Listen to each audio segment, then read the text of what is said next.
Find the open circuit impedance parameters for the network shown in figure, whether the network is symmetrical and reciprocal. ഈ open circuit impedance എന്ന് പറഞ്ഞാൽ എന്താ സംഭവം? അത് നമ്മുടെ Z parameters തന്നെയാണ്. സെഡ് പാരാമീറ്റേഴ്സിനെ നമ്മൾ ഓപ്പൺ സർക്യൂട്ട് ഇമ്പിഡൻസ് പാരാമീറ്റേഴ്സ് എന്നും പറയും. അപ്പൊ കൺഫ്യൂഷൻ ആവരുത്. ഈ ഓപ്പൺ സർക്യൂട്ട് ഇമ്പിഡൻസ് എന്താണ് ഇപ്പൊ ക്വസ്റ്റ്യൻ പേപ്പറിൽ കാണുമ്പോൾ അയ്യോ അതെന്താ സംഭവം അങ്ങനെ ചിന്തിക്കരുത്. അത് സെഡ് പാരാമീറ്റേഴ്സ് തന്നെയാണ്. പിന്നെ സെഡ് പാരാമീറ്റേഴ്സും കണ്ടുപിടിക്കണം. അതുപോലെ നമുക്ക് തന്നേക്കുന്ന നെറ്റ്വർക്ക് സിമെട്രിക്കൽ ആണോ റെസിപ്രോക്കൽ ആണോ അതൊന്ന് നോക്കണം. ഓക്കെ, ഇതാണ് നമ്മുടെ നെറ്റ്വർക്ക്. നെറ്റ്വർക്കിൽ നമുക്ക് I1 തന്നിട്ടുണ്ട്, I2 തന്നിട്ടുണ്ട്, പിന്നെ ഇതിന് അക്രോസ് ആയിട്ടുള്ള V1 അതുപോലെ V2 തന്നിട്ടുണ്ട്. അപ്പൊ നമുക്ക് ഇതിനെ റീഡ്രോ ചെയ്തിട്ട് മെഷ് കറൻസ് മാർക്ക് ചെയ്യാം. അപ്പൊ ഇത് ഞാൻ ഫസ്റ്റ് മെഷ് ആയിട്ട് എടുത്തു, ഇത് ഞാൻ സെക്കൻഡ് മെഷ് ആയിട്ട് എടുത്തു, ഇത് ഞാൻ തേർഡ് മെഷ് ആയിട്ട് എടുത്തു. അപ്പൊ ഇനി ഇതിന്റെ ഡിറക്ഷൻ മാർക്ക് ചെയ്യുമ്പോൾ എങ്ങനെ വരാം? ഡിറക്ഷൻ മാർക്ക് ചെയ്യുമ്പോൾ നമുക്ക് ഇങ്ങനെ കിട്ടും. ഇവിടെ ഞാൻ ഇങ്ങനെ ഇത് ക്ലോക്ക് വൈസും I1 ക്ലോക്ക് വൈസും I2ന്റെ അവിടെ ആന്റി ക്ലോക്ക് വൈസ് എടുക്കാൻ കാരണം നമുക്ക് ഓൾറെഡി ക്വസ്റ്റ്യനിൽ I1ന്റെയും I2ന്റെയും ഡിറക്ഷൻ തന്നിട്ടുണ്ട്. I1 ഈ ഡിറക്ഷനും I2 ഈ ഡിറക്ഷൻ ആണല്ലോ. അതുകൊണ്ടാണ് I1 മെഷ് 1ലെ കറന്റ് ക്ലോക്ക് വൈസും മെഷ് 2ലെ കറന്റ് ആന്റി ക്ലോക്ക് വൈസ് എടുത്തേക്കുന്നത്. തേർഡ് മെഷില് ക്ലോക്ക് വൈസ് ആയിട്ടാണ് I3 എടുത്തേക്കുന്നത്. ഇനി നമുക്ക് ഫസ്റ്റ് മെഷ് കൺസിഡർ ചെയ്യാം. ഇതല്ലേ ക്ലോക്ക് വൈസ് അല്ലേ ഡിറക്ഷൻ, ഇത് നമ്മുടെ I1. അപ്പം നമ്മൾ ഇവിടുന്ന് സ്റ്റാർട്ട് ചെയ്തു.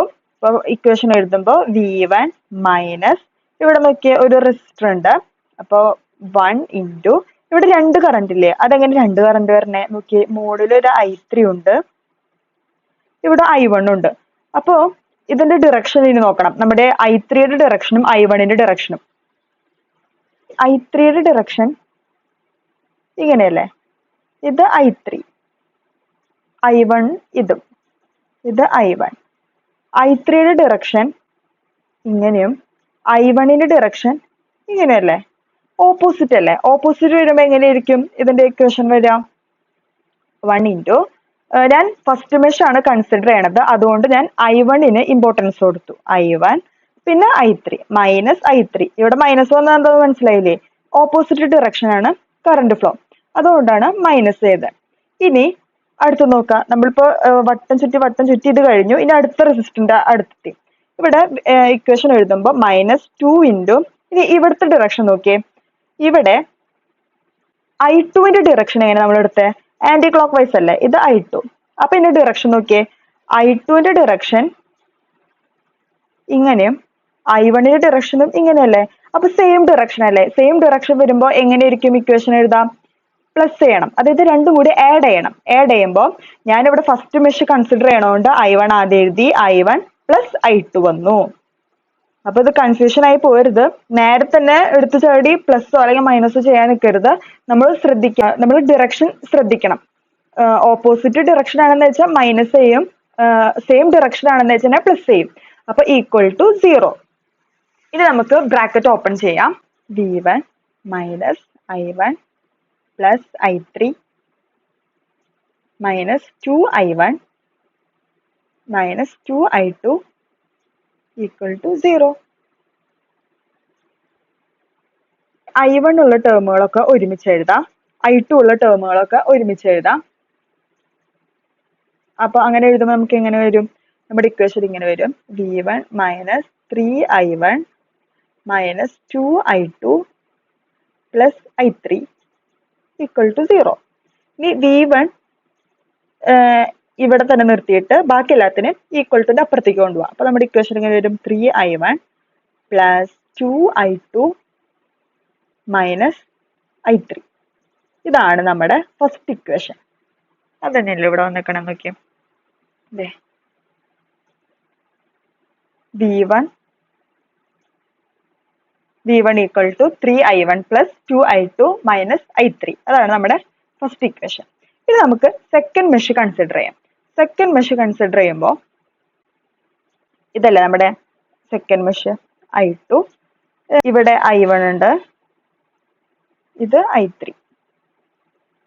ഇത് നമ്മൾ സെക്കൻഡ് മെഷ് ആണ് കൺസിഡർ ചെയ്യണേ. സെക്കൻഡ് മെഷ് കൺസിഡർ ചെയ്യുമ്പോൾ നമ്മൾ ഇവിടുന്ന് സ്റ്റാർട്ട് ചെയ്യുമ്പോൾ എങ്ങനെ ഇക്വേഷൻ വരും? V2 minus 3. അതായത് നമ്മുടെ ഈ റെസിസ്റ്ററിന്റെ അക്രോസ് എത്തി.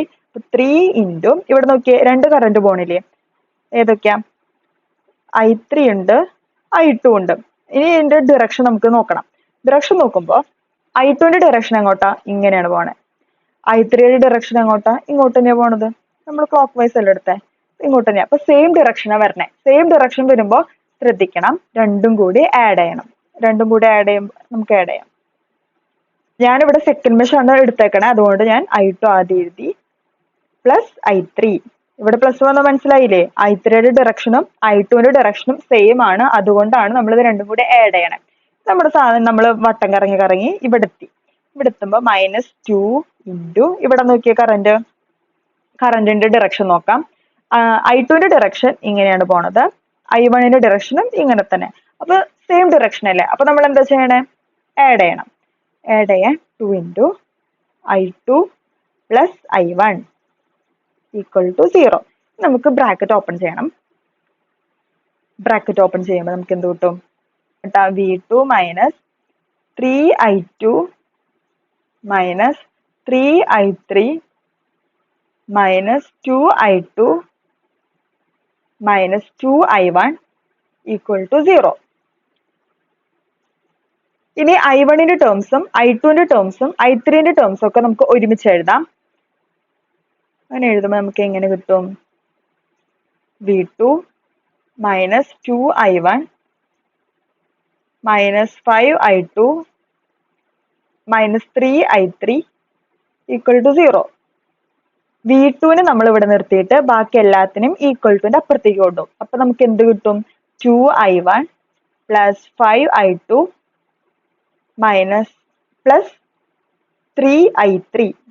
അതാണ് നമ്മുടെ ഇക്വേഷൻ 2. അതെ, V2 equal to 2I1 plus 5I2 plus 3I3. ഇതാണ് ഇക്വേഷൻ 2. ഈ തേർഡ് മെഷാണ് നമ്മൾ KVL അപ്ലൈ ചെയ്യാൻ പോണത്. KVL അപ്ലൈ ചെയ്യുമ്പോൾ ഇതിന്റെ ഇക്വേഷൻ നമ്മൾക്ക് എഴുതി തുടങ്ങാം. നമ്മൾ ഇവിടെ നിന്നാണ് തുടങ്ങണേ. -4I3 മൈനസ് ഇവിടെ എത്തി -3 ഇൻറ്റു ഇവിടെ ഡിറക്ഷൻ നോക്കി, കറണ്ടിന്റെ I3ന്റെ ഡിറക്ഷൻ ഇങ്ങോട്ടും I2ന്റെ ഡിറക്ഷൻ ഇങ്ങോട്ടും സെയിം ഡിറക്ഷൻ അല്ലേ. സെയിം ഡിറക്ഷൻ ആകുമ്പോൾ എങ്ങനെ ഇക്വേഷൻ വരും? രണ്ടും കൂടി ആഡ് ചെയ്യണം. I3 plus I2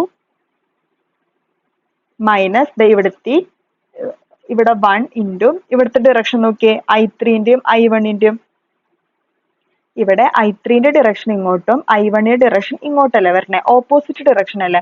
opposite direction ആകുമ്പോൾ എന്താ വേണ്ടത്? മൈനസ് ആണ് ചെയ്യേണ്ടത്. അപ്പൊ ഞാനിവിടെ തേർഡ് മെഷ് കൺസിഡർ ചെയ്യണോണ്ട് ഞാൻ I3 ആദ്യം എഴുതി, I3 minus I1 equal to 0. ഇനി നമുക്ക് ബ്രാക്കറ്റ് ഓപ്പൺ ചെയ്യാം.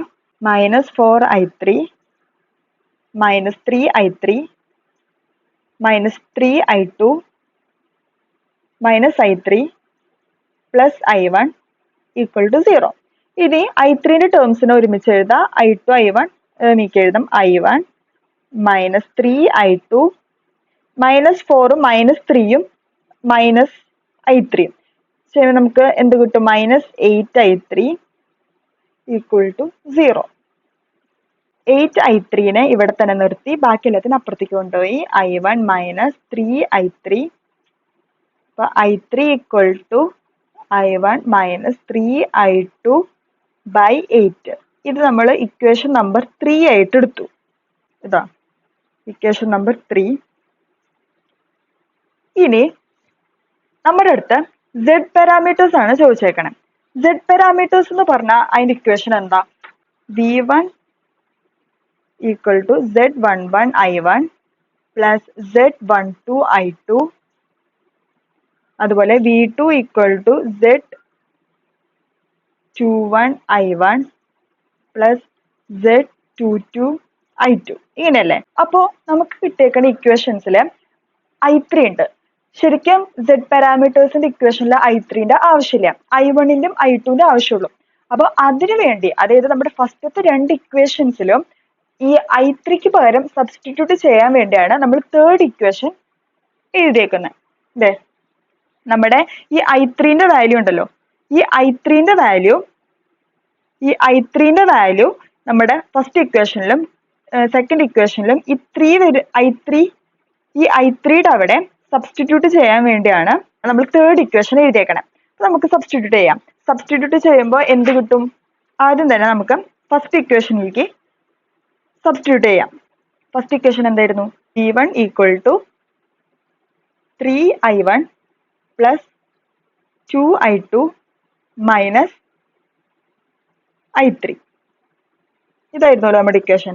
ഈ i3ന്റെ അവിടേക്ക് നമ്മൾ നേരത്തെ കണ്ടുപിടിച്ചിരിക്കുന്ന i3ന്റെ വാല്യൂ, അതായത് ഈ വാല്യൂ നമ്മൾ സബ്സ്റ്റിറ്റ്യൂട്ട് ചെയ്യാൻ പോവാം.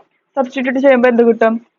v1 equal to 3i1 plus 2i2 minus i1 minus 3i2 by 8.